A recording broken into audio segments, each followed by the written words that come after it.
Hi everybody, this tutorial is going to cover how we can use the Styles window to export different versions of our SketchUp project and then combine that with Photoshop.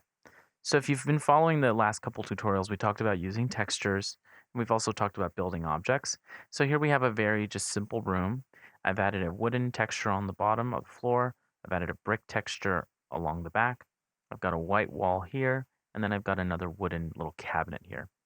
So one of the things that is nice about SketchUp is that it's really easy to add textures and add colors, but when it comes to it being a very vibrant image, sometimes it lacks a little bit of power. So that's why we want to use Photoshop in conjunction with SketchUp. So what we're going to do here is, first of all, you want to get your camera in the right location. This is probably the most important thing. So spend some time thinking about the best way to show off your work. So I'm going to say that this makes me happy. And if this makes me happy, what I want to do now is I want to save this view because saving the view is going to lock the camera and it's also going to make it so I don't have any issues when I export this to Photoshop. So this is the first step. We're going to go up to View, we're going to go up to Animation, and we're going to click on Add Scene. View, Animation, Add Scene. When you do that, it creates a little tab at the top of the screen so you can have a scene, and this is just basically recording your camera angle. For example, if you wanted to maybe show us a little more of this cabinet, and you want us to show us the inside of the cabinet, for example, and you really wanted this to be a focal point of your project, you could also save another scene here, View, Animation, Add Scene. So here, now you've got two scenes. You can have as many as you want. If I click on scene 1, you'll notice the camera goes back to where we were. If I click on scene 2, it goes to that area that I wanted to show off. So this is the first step we need to do when we're creating something that we're going to export to Photoshop. We got to make sure we save our scene. The other thing we want to do is also make sure we save this so that we don't lose it. So I'm saving this to my desktop, and we'll just call this room. Always make sure you back up everybody. SketchUp has a nasty habit of crashing and things like that, so that's not good. Well, we've got our scene, so this is looking good. But if I wanted to, hand this in as a JPEG to show someone my work, I wouldn't want to have all these little guidelines over here. I probably wouldn't even want to have the blue and the green sky in the background. So this is when styles comes into play so that we can style our project. So let's go ahead and go into Window and then go into Styles. Now this interface is slightly different on the PC, but it's basically the same, everybody. We're looking here at the Select menu, the Edit menu, and then we're also looking at this little house.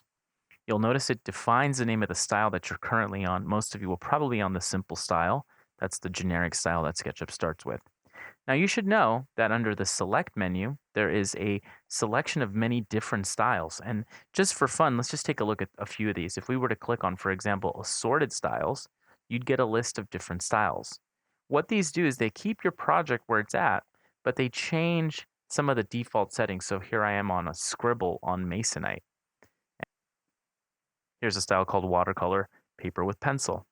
So SketchUp gives you a lot of options on how you can set up your projects and change the look of them. Now you'll notice if you click on the little house here, okay, that shows you everything you've been using up to date. So you'll notice I've got those two weird styles I've been practicing with, but also I can go back to the generic one.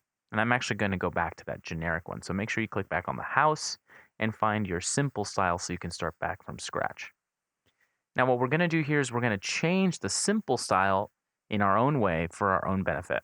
So what I'm going to do is click on Edit. Now when I click on Edit, I get a series of 5 boxes at the top here underneath Edit. These are 5 different sub-menus. So the first menu is the Edge menu.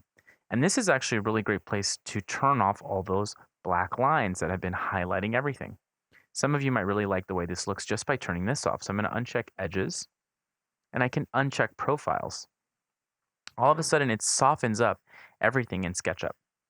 And what we want to do is we want to save a style that has no edges like this, because later on we're going to composite this in Photoshop. Got this no edges version, which looks great. And what I'm going to do next is click on these rest of the submenus here to keep adjusting things. I'm going to click on the second one. Now in this case, the face settings, I don't need to change much right now because all I want in this version of my export is I want a version where there's no lines and everything is just soft and colorful. So I'm going to leave this second one alone. The third cube, this is a place you might want to make some modifications. For example, right now your background is set to green and your sky is set to blue. Now that might be good for some of you, but for some of you, it might be kind of weird to have this generic setting. So what you can do here is you can click on the background and you can add a new color. Now on the PC, you can find white from your color choices. So you can go, and on the Mac also you can go to colors and you can just click on white, okay? You'll notice that when I do that, the green has now turned to white. And then if I uncheck the sky now also disappears. Now, again, this could be beneficial to us because we could swap in our own outdoor scene there and make this more realistic. So what I've done here is on the third submenu under background, I took off the sky and I changed the background to white. This will also be a lot more useful when we get into Photoshop because white is easily selectable and deletable in Photoshop. Now the fourth cube, you can leave that one alone, watermark. That's something we don't really need for now, but the fifth cube has a bunch of things that we need to mess with. So the modeling cube, you'll find in this one that there's the guides menu and the model axis. So in case you had a lot of guides in your project because you were using the tape measure a lot, you could uncheck that. And in my case, I'm going to uncheck the model axes. You might want to also uncheck section cuts if any of you are using a certain kind of transparency view. That also might help you there. But this is good. This is a very plain looking version of my project. It's a version that has textures and colors but no edges. So what I'm going to do here is actually, this is a default that I might want to use again in the future when I'm exporting my images to Photoshop. So what I can do is in the top corner here of my styles menu, there's a button that says create new style. I'm actually going to go ahead and press that. And then I'm going to change the name here so I can use this later. I'll call this no edges. And I can give myself a little note here that says no edges, no background, no sky with colors and textures. So that's great. So that means that that's now saved. If you hit that little update style button, you'll have this saved. So you can come back to this style later if necessary. So what we're going to do now that we've created this style is let's go ahead and export this. I'm going to go to File and Export. I'm going to export this as a 2D graphic. I'm going to export this again to my desktop. And let me move my window over here a little bit. Go ahead and give this a name that will be helpful later. So we're going to call this No Edges. And then you can choose the format, JPEG, PNG, or TIFF. TIFFs will be the bigger files. On the PC, the TIFF function isn't always available. So let's just do JPEGs, kind of the generic thing for working with images. And go ahead and click on Options. Now, when you click on Options on the PC, this might look a little bit different as well. But what's important here, everybody, is that you make the image rather big so that then you have more to play with in Photoshop. Go in here and type in a bigger value. Now, as I typed in 5,000, I pressed Tab, and it updated everything. So obviously, I'm making a very big image here. I could also bump up the resolution, which would also probably be smart because in Photoshop, we'll have more to play with. So I'm going to go ahead and bump that up to 300. Okay, so I'm making a very big JPEG from here. And then I'm going to press OK. And no edges JPEG, I'm exporting that to my desktop. It's going to export the 2D graphic. Now what we're going to do is go ahead and make a couple different versions of this scene and then composite them in Photoshop. So let's modify this version. Let's go back to the edges version. Now, what would be, or excuse me, the edges submenu. What would be cool is to also export a version of this where we just have only lines because Photoshop likes lines and white. The magic wand is really good at finding spaces between that. So let's get to that one. Let's click on the second submenu here, which was the face submenu. We avoided this the first time around, but now we're going to use it. If you go down into the second style list down here under the face submenu, you're going to find a little button that says Display in Hidden Line Mode. Go ahead and click on that one. What that does is it gives you just the lines in your project, which again, very useful in Photoshop because we can do a lot of stuff with that there. So now what we can do is if necessary, you might want to go back to that edges menu. And for some of you, if you're using shapes that have a lot of curves, you might need to turn on the profiles button. I don't need to in my case, but some of you might need to hit profiles, okay? You can also keep messing with some of these other settings if necessary. But again, the most important thing was under face, we went to the thing that said to display in hidden line mode. Now, if necessary, you may need to also adjust your background settings or get rid of your guides or any of these other things that are kind of getting in the way. This looks good to me, so I'm going to update my styles like we did a second ago. I'm going to create a new style here, and we'll call this style edges only. That way we can come back to this style later if we need it.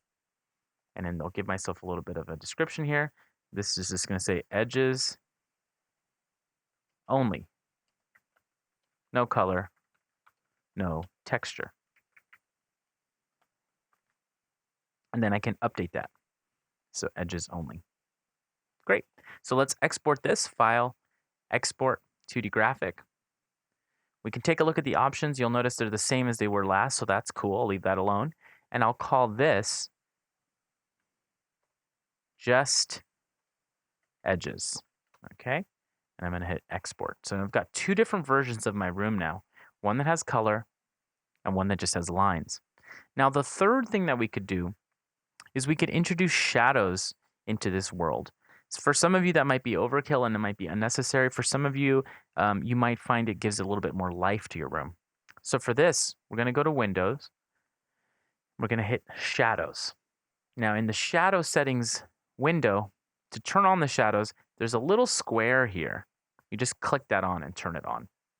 And you don't really want to mess with this thing called UTC7. Just leave that alone. What you do want to mess with are the time and the date and the light and the dark. So you can slide that time and date around. Slide that date around.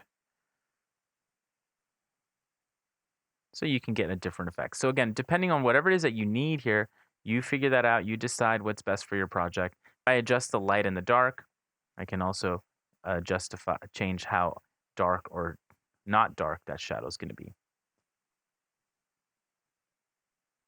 And that'll work for now. Now what I want to do here is I actually want to take away the lines because I just want to export only the shadows. So we'll go back to our styles window and we're going to uncheck the edges. So what you have here is just a shaded view of your project. So let's go ahead and export that. File, export, 2D graphic, and we'll call this one shadows only. Go ahead and export it. Awesome. So what we've done now is we've exported 3 different versions of our project. And we're going to use Photoshop now to finish this off. So in terms of your order of operations, you want to build most of your room in SketchUp and then get it all figured out. And then when you're ready to finish this off and polish it off, you throw it into Photoshop. And that's what we're going to do next. So I'm going to go ahead and I can save my project. You'll notice that if I go back to the select menu and I click on the little house, it remembers all the styles that I've created, no edges and edges only. So you can come back to this later.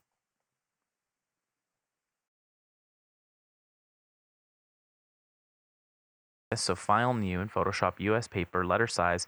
I tend to like to make things in landscape. So width of 11, height of 8.5, and a resolution of 300 RGB.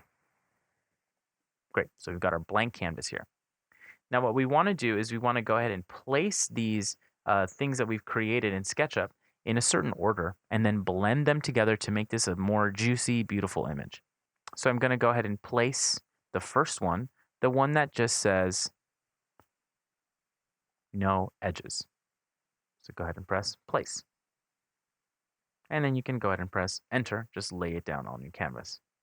Now go ahead and place the next one, file, place embedded, and place the one that was just edges.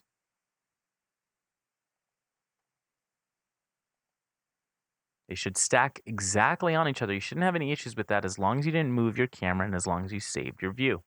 And then let's place that last one, file, place embedded, and we'll place the one called shadows only. Great. So it looks a little weird at first, but right now you've got these layers on top of each other. I'm going to go ahead and delete that background layer.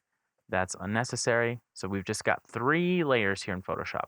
No edges, just edges, and shadows only. So I'm going to zoom in here, And one of the first things you'll notice about SketchUp is it's great at using textures and building stuff, but the colors might not be as saturated as you're used to.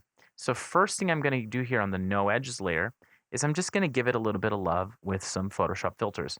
So I'm going to go into my black and white circle down here. This is where I can find my adjustment layers. And I'm going to go ahead and do something, for example, like a little bit of hue and saturation. If I bump up that saturation just a little bit, makes the colors a little bit more juicy, makes that brick a little bit more red. Of course, you don't want to go too far because then it's going to get a little exaggerated, but I tend to think that SketchUp comes in a little dull. So I like to brighten things up a little bit with the saturation. Okay, you'll see I've got a new layer here called hue and saturation. You could also probably make another adjustment layer here. I tend to like levels as another one. Levels, you'll see it has a graph representation of your current image that you're working on, and it shows you how much you have in terms of black content, gray content, or white. And then you can adjust this as necessary. So I'm going to just bring in the black a little bit to darken up the shadows, or I should say maybe the darker parts of the colors, and bring in the white a little bit, and then bring in that gray. So I can play with this a little bit, okay?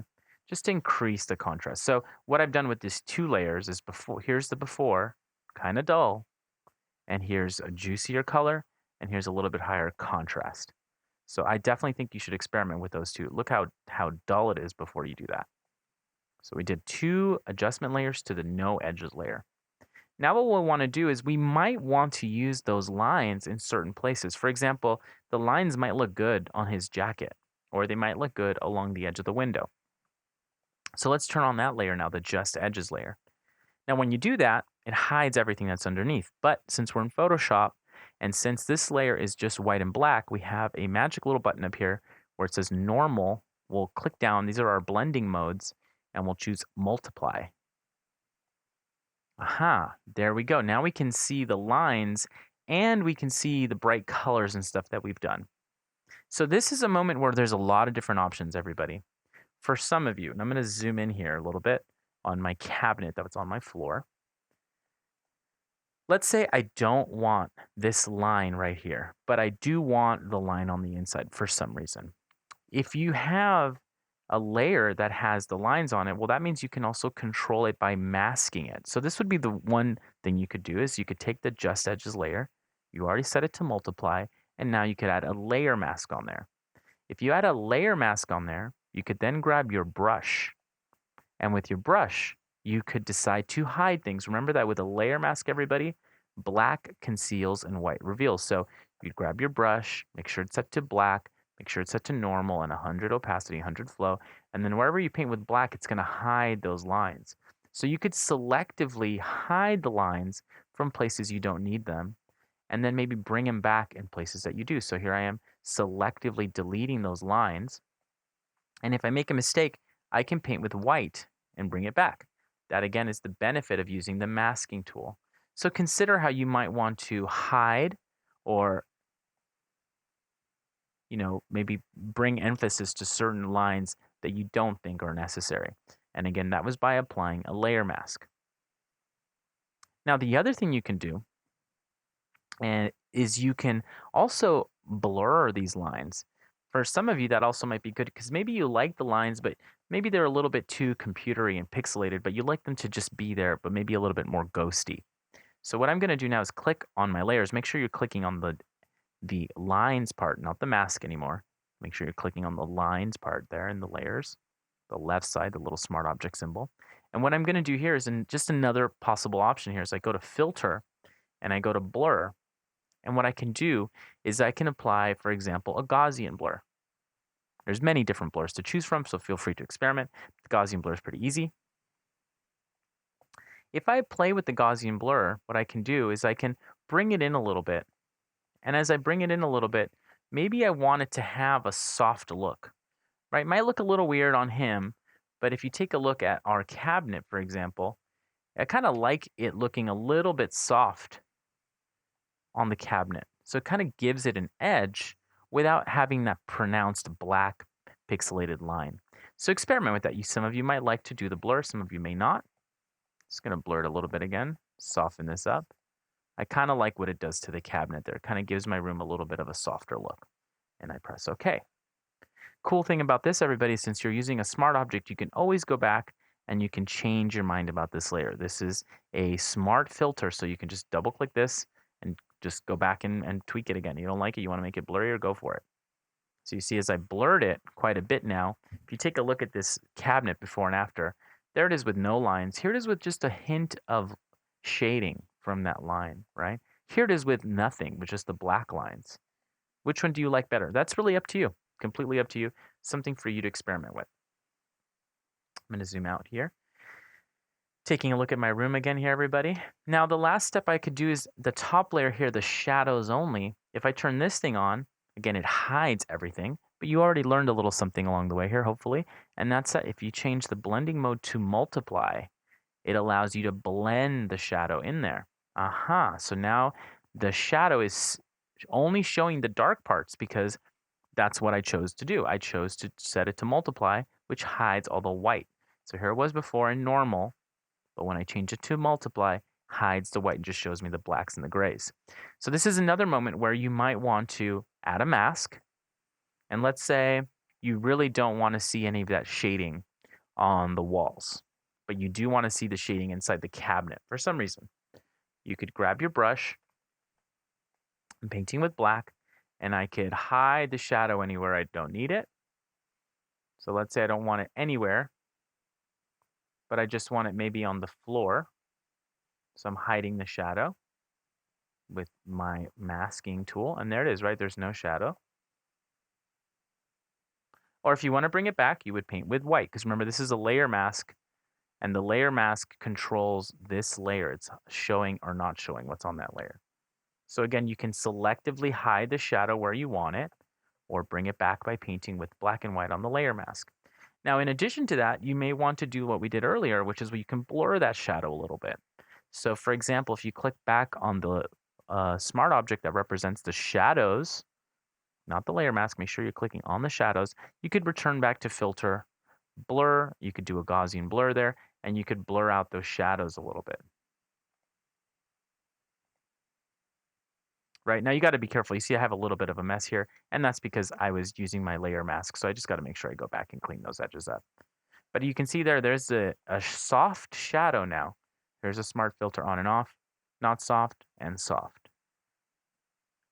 Now what you're doing here, everybody, is you're using Sketchup to set up a Photoshop file that's easier to just select and use layer masking. So here is what we've done by applying these mixes of filters and stuff. What did this thing look like when we first started? Well, if we turned off those eyeballs really quick, here's the dull thing we started with. It's almost completely different than what we've done. So just to remember, we started with this thing with no edges. We gave it some saturation. We gave it some levels. Then we softened the edges in certain places. And then we also softened the shading.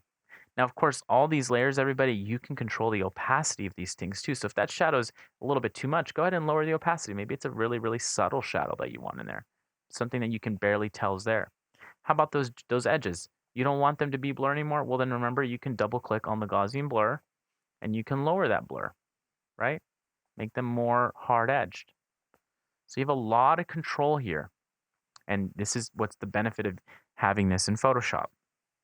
Now, another thing that you can do and that you might find interesting is that the Just Edges layer can also be used to make quick selections. So let's switch gears for a second here. I'm going to save my work before it's too late and everything crashes. Everybody remember to save your work a lot. So just going to call this room rendered and make sure this is a PSD. So let's say, for example, you wanted to actually tone up the wall back here or even adjust the floor coloring or something. One of the cool things you can do is if you were to turn off some of the layers we've been working on and even turn off that blur that we used, I'm going to turn off the shading as well. You'll go back and you'll see that we have the lines, just the lines. Now in my case, I had a mask on here, everybody, so I'm just going to quickly fill that mask back up with white to get this back to a complete image. Okay, and then I'm clicking back on the Just Edges layer. Now here's the Just Edges layer. Now here's the moment where Photoshop loves to select between black and white areas. So for example, I could use my magic wand or my quick selection tool to do something really simple like select this wall here. It's a little bit. And I change it to contiguous. Everybody, contiguous is good because that allows Photoshop to select white, but only white that is inside of a border. So contiguous, very important, helped me select this area. Without contiguous, you'll notice when I was trying to select, it was just selecting everything because there's so much white in this document. But contiguous, and you use that and you select an area that's surrounded by black lines, it'll just focus on the area that's within those black lines. It selects the pool. Now, the benefit of doing this is that it's really easy for me to select an entire area. And then what I can do in Photoshop is, since I have a selection active, I can go into my black and white circle down here and open up something like a gradient, right? So yeah, pink wall. How about that? We want to have a pink wall. You can click your gradient. You can adjust your gradient any way you want. You can change the tones of the gradient. If you wanted a two-tone gradient, you could change the two tones and do anything you want here. The cool thing is you can then blend it in with what you've done with SketchUp. So yeah, let's say we like that pink wall. We press OK. Now let's kind of mix and match all these things together. Let's go ahead and turn all those layers back on. Turn our shading back on.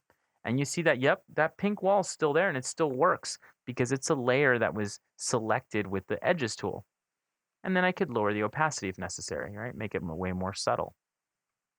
For example, let's say you wanted to shade that brick wall because you want it to not look as flat. Okay, we'll repeat some of these same steps we just did. So let's turn off some of our layers.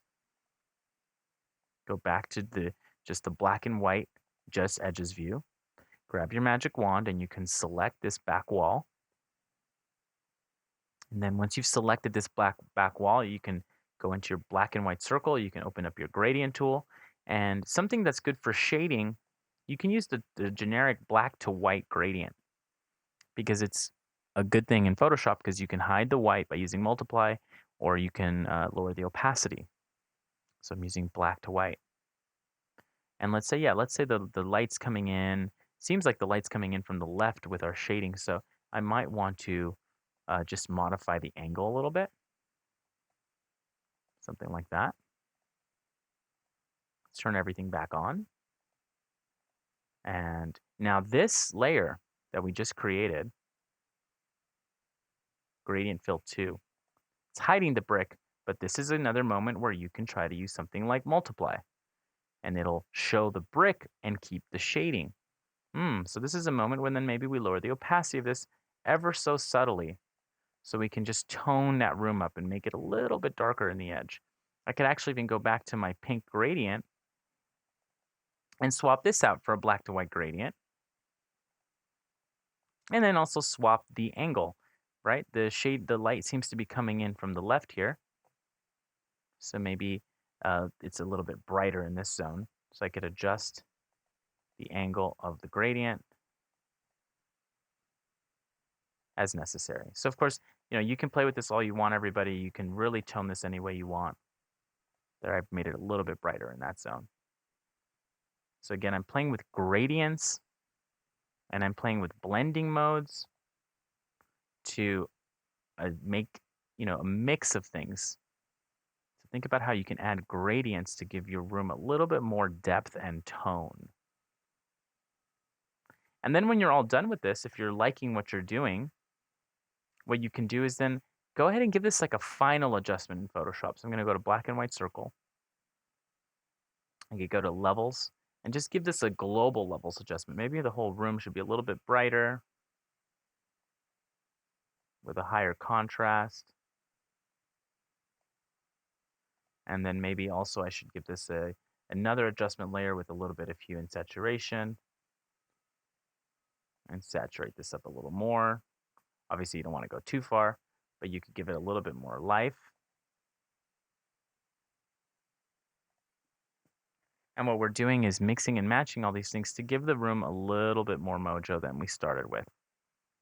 So again, remember, let's just take a look at our before and after. And I probably went overboard a little bit in some of these, but I hope you're just getting the idea. Let's see if I turn everything off. Here's where we started. Whoa, way dull, right? Now take a look at what we've done here. Brightened it up, made it more alive. And this is still editable. You can go in there and dig in a lot more. So I hope that helps everybody understanding how we can use SketchUp to export different styles and then manipulate them in Photoshop to create a rendering. And I hope you have fun with this and let me know how it goes. Please give me any comments and I will do my best to get to them. And if you have any other thoughts or questions, please let me know. Thanks a lot for watching.